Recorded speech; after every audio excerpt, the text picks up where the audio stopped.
Oke, di bagian ini ada worksheet lagi nih yang harus Anda isi ya. Dan sekali lagi, it's a part of our personal productivity. Dan saya sarankan Anda juga untuk mengisi worksheet ini. Karena di worksheet ini kita akan ngelihat selama 24 jam dalam keseharian kita, kapan kita punya fokus yang tertinggi, kapan kita punya kondisi fisik yang terbaik, kapan kita punya kondisi mental yang terbaik, sehingga kita menyimpan atau menaruh blok di waktu tersebut adalah hal-hal yang harus kita memang kerjakan secara fokus ya, atau kita kerjakan dengan deep work tadi. Nah, kurang lebih bentuknya seperti ini yang juga akan Anda isi di worksheet Anda. Mungkin bentuknya sedikit berbeda, tapi intinya adalah Anda bertanya sama diri sendiri ya, melihat selama ini dalam kehidupan Anda, kapan Anda punya tingkat fisik atau tingkat kondisi fisik ya, atau tingkat kondisi mental di mana Anda bisa konsentrasi. Nah, di sini saya naruh mulai dari jam 00.00 ya, di mana hari dimulai, sampai jam 11 sampai jam 12 malam di sini ya. Nah, apa sih arti dari warna-warna ini ya, yang juga saya sarankan untuk Anda isi dalam worksheet tersebut ya. Untuk warna yang sedikit ungu ini itu adalah pada saat kondisi saya memang low ya. Artinya saya punya level fisik yang kondisi fisik yang menurun, mulai capek. Kemudian kondisi mental juga itu nggak baik ya. Saya lagi capek mikir, capek fisik juga. Selain itu mungkin ada pengaruh dari lingkungan juga ya. Dan nanti akan saya coba ceritakan dengan detail bagaimana saya membagi blok ini dalam kehidupan saya. Kemudian yang sedikit warna kuning atau oranye ini adalah medium, di mana ya tengah-tengah lah. Saya nggak terlalu capek, nggak terlalu juga dalam keadaan yang high ya, atau dalam keadaan yang prima gitu loh. Kemudian yang terakhir adalah yang hijau, adalah yang high ini ya, di mana memang kita harus menaruh apa yang ingin kita kerjakan secara fokus atau deep work dalam slot yang warna hijau ya. Nah, buat saya adalah dari jam 00.00 sampai jam 4 itu saya tidur.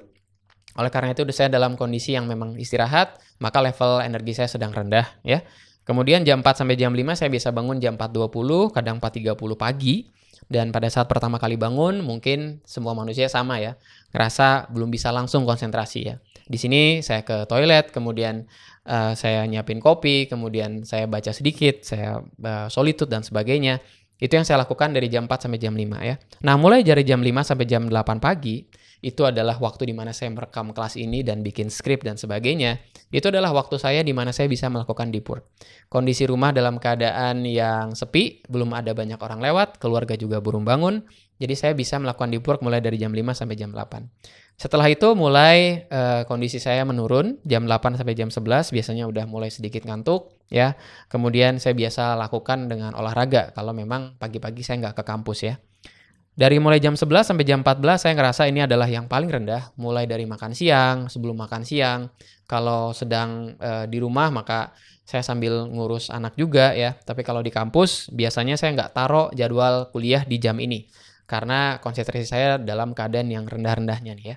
Nah, setelah itu saya mulai high lagi, saya mulai punya kondisi yang baik. Jam 14 sampai jam 16 itu adalah ya di mana saya punya satu slot waktu yang bisa saya taruh di work saya di situ. Ya, kemudian lanjut lagi jam 16 sampai jam 20 biasanya saya berkegiatan bersama dengan keluarga, jam 16 sampai jam 20 bahkan handphone pun saya taruh dalam flight mode ya supaya nggak keganggu ketika saya ngajak anak saya jalan-jalan. Buat saya penting untuk bisa punya waktu bersama dengan keluarga yang lagi saya banyak pelajari di sini. Oleh karena itu saya nyiapin kelas ini buat Anda ya, ketika ya kita harus lebih fokus dalam kehidupan kita sehingga bisa punya waktu bareng dengan orang-orang terdekat kita ya. Kemudian jam 20 sampai jam 22 itu saya mulai bisa kerja lagi. Kemudian setelah itu saya udah mulai lemes, saya udah mulai capek. Kemudian saya tidur biasanya mulai jam ya nyiapin anak tidur sampai kira-kira saya bisa tidur sekitar jam 11 malam ya. Kemudian saya juga tulis lokasi dan lingkungan di mana saya punya kondisi terbaik dan saya bisa konsentrasi. Itu adalah di meja kerja ini ya, di meja kerja ini. Kemudian kalau saya mau rekaman maka logistik rekaman harus tersedia, ada lampu, kemudian mikrofon dan sebagainya. Sehingga bikin saya juga mood untuk rekaman kelas misalnya ya. Kemudian saya biasa pakai musik study with me kalau saya lagi ya konsentrasi ngerjain skrip atau lagi meriksa draft mahasiswa. Saya biasa taruh Spotify di situ kemudian atau dari YouTube ya. Kemudian saya dengar lagu atau yang playlist dari Study With Me. Kalau kalian nggak tahu, kalian bisa cek di YouTube atau di Spotify, ketik aja Study With Me, kalian bisa dapetin atau dengar lagu-lagu yang bisa bikin kalian lebih semangat ya. Kemudian kondisinya masih sepi, kemudian saya harus ditemenin dengan kopi, di mana bikin saya juga jauh lebih alert ya tentang kopi ini. Oke. Nah, kalau kalian lihat saya punya sekitar 1, 2, 3, 4, 5, 6, 7 jam yang hijau.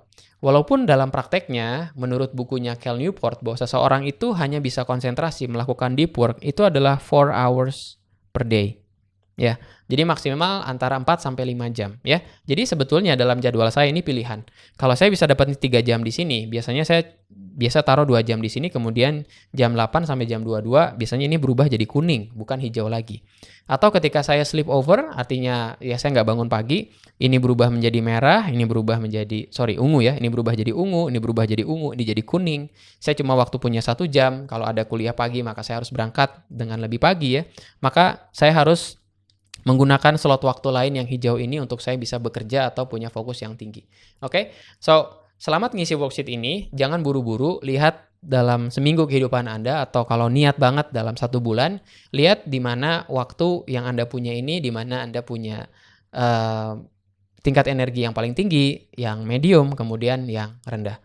Karena ketika Anda mengerti bagaimana ya hari-hari Anda bisa naruh kerjaan atau hal yang ingin Anda pelajari, yang ingin Anda punya fokus lebih banyak, itu pada waktu di mana Anda punya memang kemampuan fisik dan juga mental yang tinggi. Oke? Nah, selanjutnya di video selanjutnya kita akan berdiskusi apa sih karakteristik dari deep work, karena nggak sembarangan untuk kita duduk kemudian fokus, ada hal yang dinamakan friction. Nah, itu yang akan kita diskusikan di video selanjutnya.